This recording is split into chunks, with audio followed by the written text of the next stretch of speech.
Is Dansby Swanson the shortstop of the future? Can Austin Riley repeat his 2021 performance? Who steps up in the starting rotation? And Freddie Freeman versus Matt Olson. We continue our biggest storylines for the Braves during the 2022 season on this edition of the Lockedon Braves podcast. So let's get into it.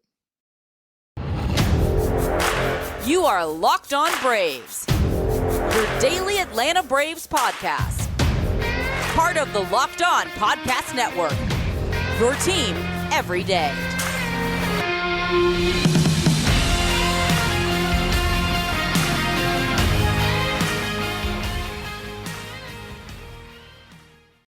Hey, and welcome back to Locked On Braves, brought to you by the Locked On Podcast Network, where we talk about your favorite teams every day. I am your host, Jake Mastroianni. You can follow me on Twitter at shortstopball. Check out my bio there to see where I am covering the game of baseball, including the Atlanta Braves in written form over at tomahawktake.com. Today, we're going to continue talking about the biggest storylines for the Braves in the upcoming 2022 season.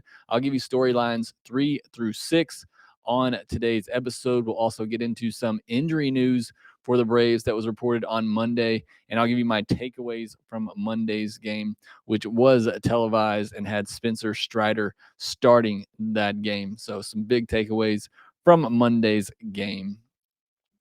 But let's not waste any time. Let's jump into these storylines for the upcoming season.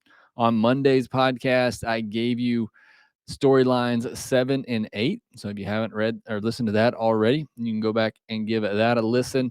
Today, we're going to look at storylines 3, 4, 5, and 6, and then wrap up the series on Wednesday's episode.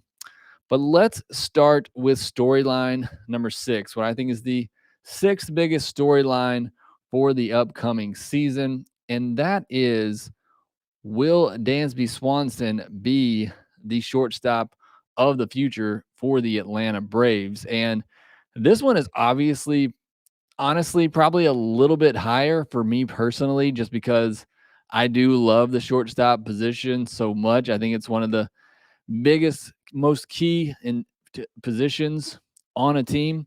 At shortstop, I just think you look to them as to be the leader on the field for sure, and it's even better if they can be the leader off the field. And I think Dansby does that, but this is his last year of team control. And there's still a chance that maybe this gets worked out before opening day, so it's not even a storyline throughout the season. They could work it out during the season as well. To my knowledge, there have been no reports of the two sides currently talking about an extension. I know the Braves keep things pretty tight-lipped over there, but you would think perhaps there would at least be some rumblings of the two sides working on a deal. Maybe that's part of the arbitration process they have going on, but we'll see how that plays out. But at 28 years old, can Dansby Swanson put an entire season together? We've seen it at times, but he's not been able to be consistent over an entire season. Can he hit 270 with 20 to 25 home runs? I know he hit 27 last year. Can he repeat that power performance and still hit for a higher average and get on base at a higher clip? That's really all he needs to do. Like I said, he's shown the power. He's shown the confidence. He's shown defensively he can be really good and above average defender. I think the plays that he makes on the field speak more for what you see in some of the metrics. I just think he's a smart, intelligent player on the field, knows where to go with the baseball, is always thinking one step ahead. So, I believe he's there defensively. I'm also one of Dansby's biggest supporters. For me, it's, can he be more consistent with the bat? Can he make more consistent contact? Can he be a 270, 280 hitter? I think when he came up, I projected him to be 275, 15 to 20 home runs, 330 on base. I don't think that's asking too much. He already has shown the home run potential. Now it's just about getting those averages up, mainly the average, the batting average and the on base percentage for me. If he does that, though, does he price himself out of the Braves range at that point? I mean, if he finally puts together a season that I and a lot of people thought he could have. Does he price himself out of what the Braves might be willing to give him? I think a lot depends on his free agent market as well. If it's just he and Trey Turner, and as for shortstops this free agency, I think that becomes a really strong market for Dansby Swanson. But if Carlos Correa and Xander Bogaerts join free agency, might not be the best year for Dansby to hit free agency. But he obviously doesn't know that now. All he can do is just play his best. And I'm hoping that a pressure packed season, because Dansby's been good at playing under pressure in the past, just boosts his performance this season for the Braves. Personally, just for his sake, I hope he has an all-star type season. I hope he finally has that season we all thought he could have and be that player we all thought he could be when the Braves traded for him and he came up with so much hype.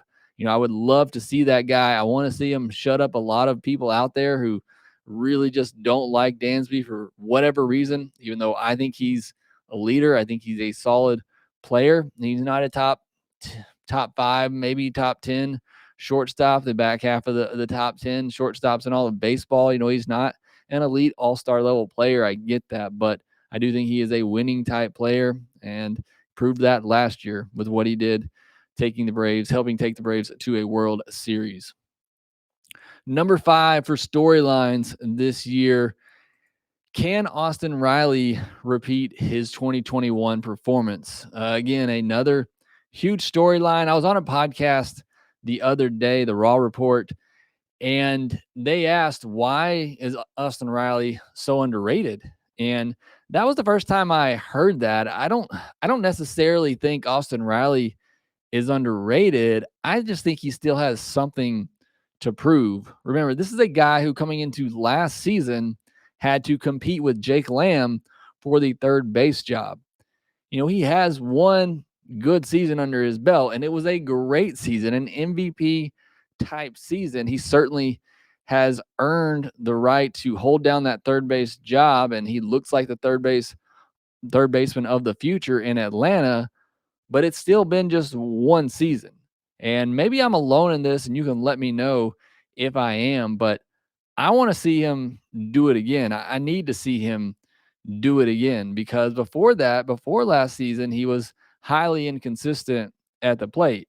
Now, he was a young player. I understand that. The league's adjusting to him, but still, I need to see him do that. Not even for, a whole year. I would love to see him do it for a whole year, but he comes out, early in this year and shows that the improvements he made last year at the plate, the pitch recognition, all of that is there, then I will feel a lot better about him and his future at third base for the Atlanta Braves. It's not that I don't feel great about it now. I want to see him do it again. I think I need to see him do it again before I say, hey, here's our third baseman for the future in Atlanta. Maybe I'm alone in that. I don't know, but that's something big for me going into this season. And it doesn't even mean, I know I've said this on here before, I don't need to see Austin Riley be an MVP type player again. It would be great.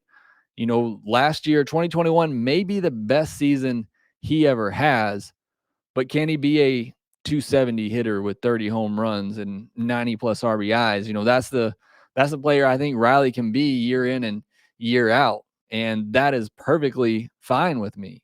But I just need to see him do that again. I need to see him where he settles because maybe I am a little skeptical. I do think 2021 might be the best season we see for Austin Riley, but I still think he could be an all-star player, an impact player. Keep in mind, he was an MVP type player in 2021. I'm talking about maybe him taking a step back to an all-star level player, and that is fine, but I need to see that happen. So maybe I'm in the minority on this one, and it's not as big of a storyline as it might be for other people, but I need to see Austin Riley repeat his 2021 performance, show that was for real, and that is who he is going to be going forward. How many times will Chip Caray compare Matt Olson to Freddie Freeman during the 2022 season? We'll talk about storylines 3 and 4 next. Our next partner has a product I use literally every day. I started taking Athletic Greens because I wanted to optimize my immune system. I have 2 young kids who are in a daycare and are constantly bringing home germs and viruses. Athletic Greens helps boost my immune system so I can avoid sick days on the podcast. So, what are Athletic Greens? What is this stuff?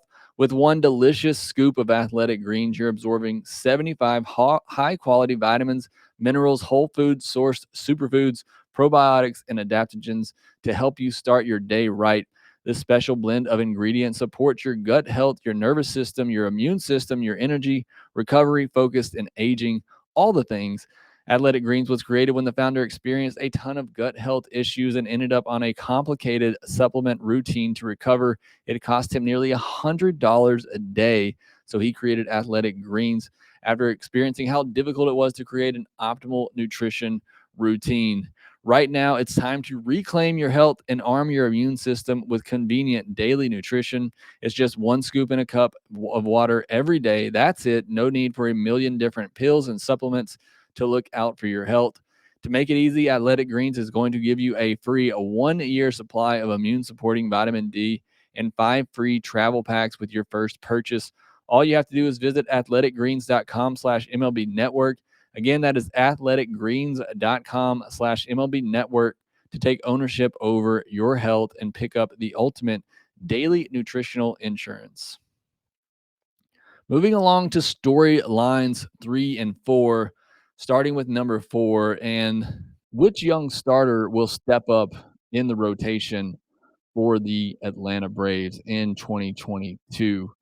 And the top 3 in the rotation are solid. We know that now. You just won a World Series with Charlie Morton, Max Fried, Ian Anderson at the top. You know those guys are going to be there and they're going to be good, but there are some question marks behind those 3. Some good question marks potentially, but question marks nonetheless. And what happens if one of those top 3 goes down or misses a significant amount of time? Who steps up and becomes that steady piece in the rotation to fill that gap? Huascar Ynoa did a great job of that last year. He could potentially do that again, but who is going to be that guy? And like I said, I think there could be a lot of great options with Ynoa, with Kyle Wright, Tucker Davidson, Kyle Muller. Perhaps later in the year, Bryce Elder, Spencer Strider gets a chance to stick in the rotation. But for me, it's time for one of these young starters to step up. You know, they had Ian Anderson do it during the 2020 season. He is now a firm part of the starting rotation. You know, Max Fried before him. It's now time for another young starter to come up and earn one of those rotation spots and supplant themselves in the rotation. You know, the Braves don't just need someone to fill the back of the rotation at this point. They need one of these young starters to grab hold of that spot and keep it. Show consistency. Give Atlanta another starter that they can count on for years to come. That is one of the biggest keys for me going into this season is which one of these young starters. I think one of them will do it. And again, I think there's a lot of solid options here. I tend to think it's Kyle Wright. That's what I wrote about at tomahawktake.com the other day. You want to check that out. I think it's Kyle Wright. I think he's the one to do it. Definitely think it's a make or break year for him. But I would love to see him do it. And Noah is certainly capable. Tucker Davidson's look great in spring training. I think he could be a steady part of the rotation for a while. But they're going to need somebody else to step up and, again, not just be a spot starter, not just be somebody at the back of the rotation, somebody they can count on every 5th day to keep you in a game and give you a quality start. So who does that for the Braves? Who will it be? That's what I'll be watching for throughout the regular season. And then my third top storyline for the upcoming season is Freddie Freeman versus Matt Olson. And I already hate that this is going to be a storyline, but it's going to be a storyline. And it's probably going to be a storyline for the next 5 or 6 years. You know, no matter what goes on, Freddie Freeman and Matt Olson are always going to be linked. They're always going to be compared, but especially in this first year after the trade, after the transition, everybody's going to be comparing the two. You know, if one of them's hot, and the other one's not, they're going to be looking at that and vice versa. You can already hear Chip Carey just comparing Matt Olson to Freddie Freeman with everything that he does. It's going to get annoying. It's already annoying. Hopefully, it will die down after Freddie Freeman returns to Atlanta in June. But like I said, I don't think it will die down for a while, maybe even years to come. Again, I'm ready to move on at this point. I know a lot of you are as well, but that's not the way these things work. And it is that big of a change of guard in Atlanta that these two will be linked for a while, and it will be a storyline throughout the season. The two teams meet in the postseason. That'll only amplify it even more, whether that's this season or next season. So it's going to be a storyline, whether you like it or not. Freddie Freeman versus Matt Olson. Who has the better year? Who's hot? Who's not? It's going to be talked about. So just go ahead and prepare yourself for it now. It's going to be a huge storyline throughout the 2022 season. A key bullpen piece could miss the start of the regular season. I'll tell you who next. So there was some injury news from Monday coming out of camp, and that was about Luke Jackson. It was reported that Luke Jackson has some right forearm soreness, and that's why we haven't seen him pitch here lately. He has resumed throwing, which is good, but it's not clear if he'll have enough time to get ready for opening day. And this is, if this would have happened without the Jansen and McHugh signings, this would be a huge red flag because that would be the best and really only right-handed reliever the Braves have at the back end of games. It's Luke Jackson, but now you have Jansen, you have McHugh, so you can take this blow a little bit easier. Now, obviously, we all want Luke Jackson back and want him in the bullpen, but it does make it a little bit easier when you have guys like Jansen and McHugh in there, surrounded obviously by the Minter, Matzik, and Smith lefty combination as well. Speaking of the bullpen, Jacob Webb was optioned to AAA. I'm not really sure what's going on there. Wasn't able to get an answer on that with what's going on with Jacob Webb. Haven't seen him pitch this spring. Before all the bullpen additions, I thought he had a great chance to make the bullpen as either the second or third best right-handed option in the bullpen. Hopefully he's okay. Hopefully he's able to get back after it soon. I still like Jacob Webb. I think he could be a very solid, low leverage bullpen option in this year and years to come as well. So hopefully he's okay. But he did get optioned out into AAA. The roster is now down to 42 players in camp. Got to get it down to 28 before opening day. And I didn't see this anywhere. I know I saw Mike Soroka say he thinks he could be back around the All-Star break. But according to David O'Brien of The Athletic, the Braves confirmed that as well and are on the same page with Soroka, thinking that he could be back around the All-Star break. So that's pretty big news. Whether it happens or not, obviously we'll have to see. As I've said on here plenty of times, no need to rush him. Anything you get from him this year is just icing on the cake. But that's got to be at least encouraging that both the team and Mike Soroka think he could pitch again around the All-Star break. Not just pitch again, but be back with the Braves around the All-Star break. I still think it's probably closer to August if it happens, and who knows what he looks like at that point. But some good news from Mike Soroka. We'll take that. The Braves have apparently signed right-handed pitcher Seth Elledge. According to his Instagram, it hasn't been announced by the team yet. He's 25 years old, has a 4.63 ERA in 23 and a third innings with the Cardinals over the last two seasons and a K/9 over 9. So looks like there could be some more depth for the bullpen as well with right-handed pitcher Seth Elledge. As far as game notes from Monday, Spencer Strider got the start, and it was on TV, so I was pumped to see that start. I love Spencer Strider. He was my second-ranked prospect behind Michael Harris when I did my offseason rankings. I think he has the most upside of any pitcher in the system, and he showed why on Monday, touching 100 miles per hour. He struck out 2 and didn't give up a hit or a run.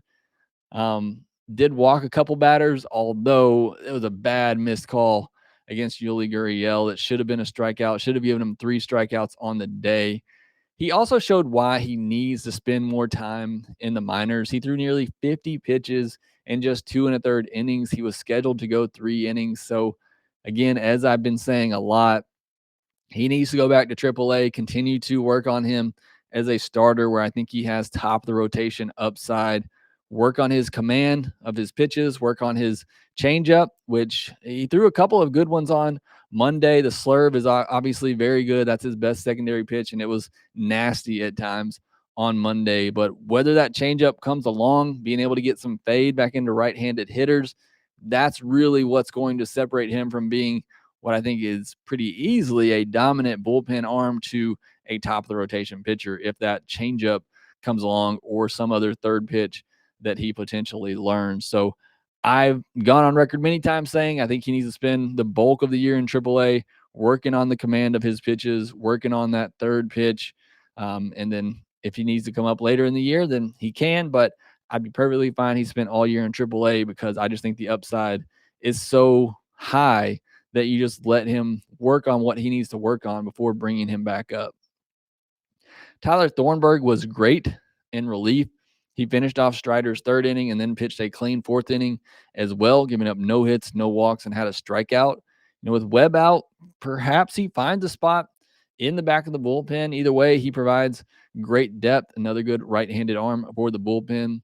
And then William Contreras hit an absolute laser of a bomb to right center field. I mean, it was a massive shot. If you have not seen it yet, go back and watch it. Make sure you watch the bat flip afterwards as well. He just shows you why you have to find a way to get his bat in the lineup. He just has so much power in that bat. You got to find a way to get him in there. He was behind the plate on Monday, and I thought he did a really good job of blocking the baseballs. I mean, Spencer Strider was spiking a lot of balls in the dirt, and I thought he did a pretty good job keeping them in front of him.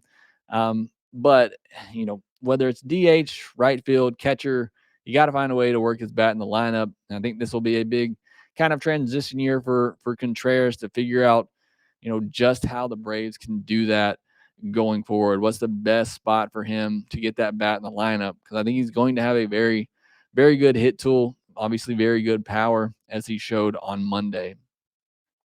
That will do it for this episode of Lockedon Braves. Be sure to follow us on Twitter at Lockedon Braves. You can follow me at Shortstop Ball. Also, make sure you subscribe to the podcast wherever you get your podcast. Subscribe to us on YouTube as well. And we will talk to you next time.